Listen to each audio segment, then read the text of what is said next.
কক্সবাজার শহরে তরলীকৃত প্রাকৃতিক গ্যাস পাম্পে ভয়াবহ অগ্নিকাণ্ড ঘটেছে। এতে কমপক্ষে ৯ জন আহত হয়েছেন। বুধবার রাত 10:30টার দিকে কলাতলীর আদর্শগ্রাম এলাকায় বাইপাস সড়কের পাশে জনবসতি ঘেঁষে একটি নবনির্মিত পাম্পে এই অগ্নিকাণ্ড ও বিস্ফোরণ ঘটে। খবর পেয়ে ফায়ার সার্ভিস ও সেনাবাহিনীর 7টি ইউনিট ঘটনাস্থলে এসে আগুন নিয়ন্ত্রণে কাজ শুরু করে, যা 2:30টার দিকেও চলছিল।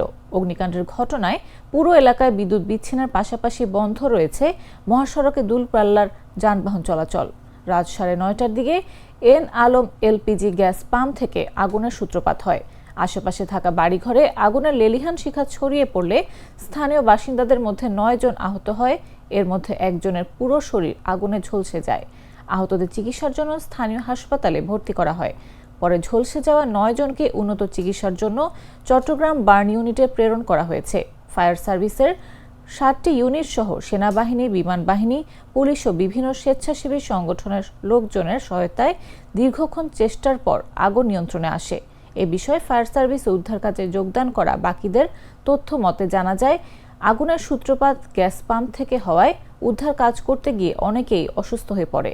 তবে রাত 9:30টা থেকে চলা আগুন রাত 2:30টার দিকে নিয়ন্ত্রণে চলে আসে। এখন পর্যন্ত উদ্ধার কাজ চলছে। ক্ষয়ক্ষতির পরিমাণ পরে জানাবে বলে জানায়।